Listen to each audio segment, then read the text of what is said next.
dialami oleh pesulap Pak Tarno tengah menjadi pusat perhatian.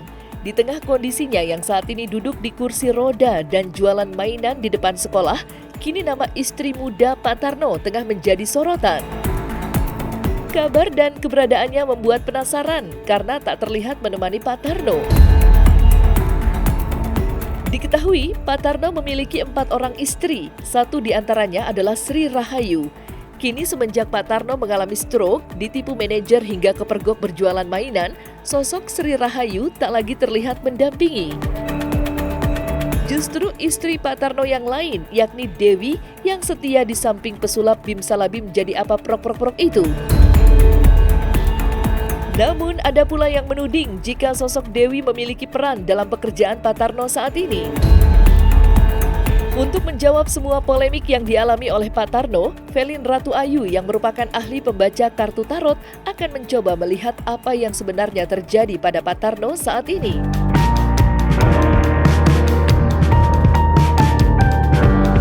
Kalau aku lihat di sini memang sakitnya beliau itu ada kaitannya dengan adanya bagaimana caranya memperoleh keuntungan dari dengan kondisi sakitnya beliau ini. Ada seseorang yang memang sengaja nampak di sini ya untuk kepentingan pribadi. Artinya bukan kepentingan beliau ataupun mengenai sakitnya untuk perobatan beliau, tapi ada kepentingan pribadinya seseorang ya. Kemudian juga kita akan lihat lagi mengenai keadaan yang lain dari sosok beliaunya sendiri. Sebenarnya beliau sendiri seorang pesulap ini bingung ya dengan keadaannya.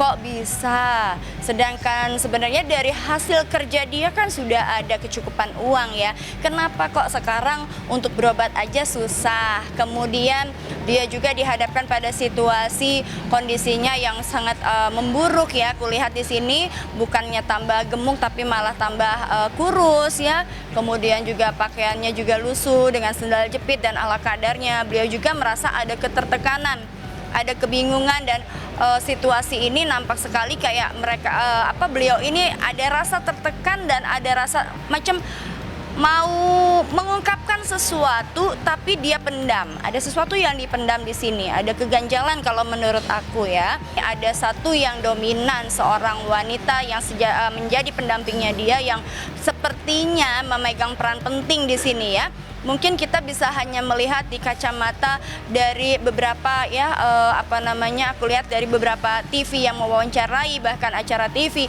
di mana sang wanita itu disebut wanita tegar ya. Di sini seorang wanita ini memegang peranan penting dalam kehidupannya beliau, sang pesulap ini ya, karena di sini juga sang wanita ini nampaknya juga aku bilang kondisinya seorang pesulap ini juga nampaknya agak sangat merasa terganggu dan sangat takut dengan sang istri nampaknya ya. Di sini aku lihat ada ketakutan yang yang dirasakan oleh sang pesulap tersebut terhadap istrinya.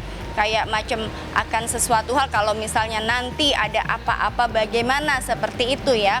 Apakah tulus ataukah tidak sang wanita terhadap beliau ini ya, terhadap Pak Tarno, sang pesulap ini ya. Kita lihat di sini memang ada 2 orang juga yang berkepentingan di sini. Aku bilang di sini tidak tulus, tapi justru ini dimanfaatkan oleh 2 orang yang tujuannya adalah untuk mengeksploitasi sakitnya untuk kepentingan finansial pribadi masing-masing. Dan kita akan lihat juga di sini kayaknya aku pernah juga melihat beberapa video di mana sesungguhnya kan beliau ini sudah mendapatkan dana bantuan untuk perobatan ya, namun sampai hari ini dan seperti kita lihat di beberapa video di mana memang tidak ada kulihat tidak ada perubahan ya, malah semakin memburuk ya.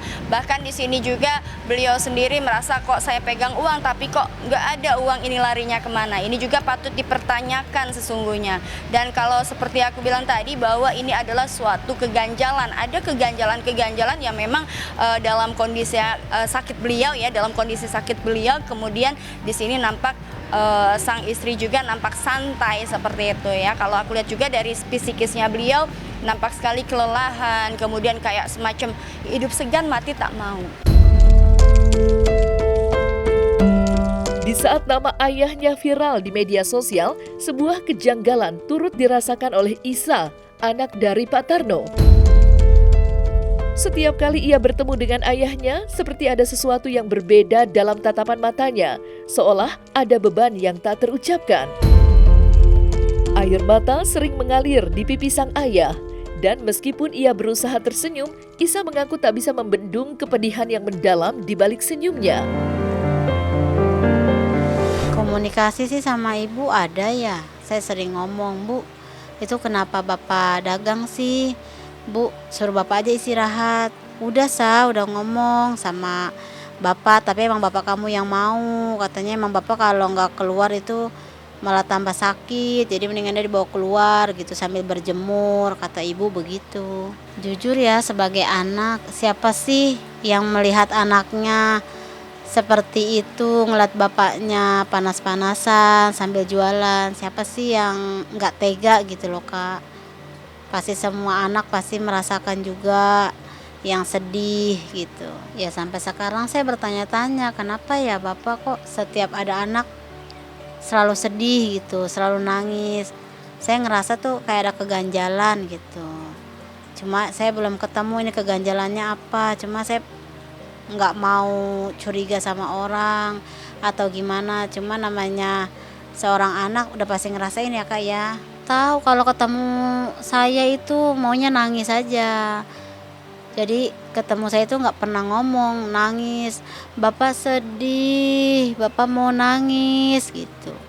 Nangis kenapa sih Pak? Jangan nangis, kan Isa udah dateng. Bapak sedih, Bapak nangis aja gitu. Jadi kalau ngeliat anaknya itu bawaannya nangis aja gitu Kak. Bapak sih selama ini nggak pernah cerita apa-apa. Cuma hati seorang anak itu kayak ngejanggal ya Kak ya.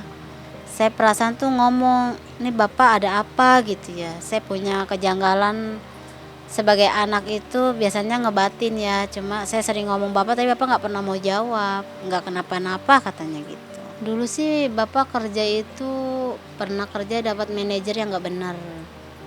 Uangnya itu dibawa kabur. Mobil, duit ratusan juta juga dibawa kabur. Ya ini Bapak nggak pernah buka mulut, cuma saya dengar aja dari asisten atau supirnya ya, yang ngomong bawa kabur uang Bapak atau mobil gitu. Kalau untuk saya pribadi dibilang kejanggalan mah ada ya Kak. Ya saya kejanggalannya itu sebagai anak, kok Bapak usia udah 76-an, kok masih gitu bekerja gitu. Atau duitnya itu buat apa sih Pak, mau mengejar apa sih Pak gitu. Sedangkan kalau tibang buat makan-makan mah anak pun sanggup, ngurusin Bapak pun sanggup. Bapak mau kemana Isa bisa anterin, Bapak mau kemana Isa anterin.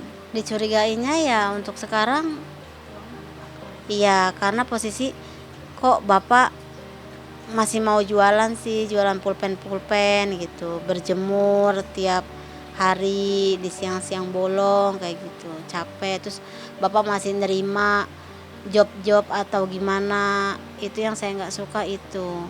Nerima kesana kesini, dapat orderan kayak main sulap ya Pak Tarno. Biarpun katanya nggak banyak yang dimainin ya penampilannya itu, tapi kan nguras tenaga Bapak juga kan.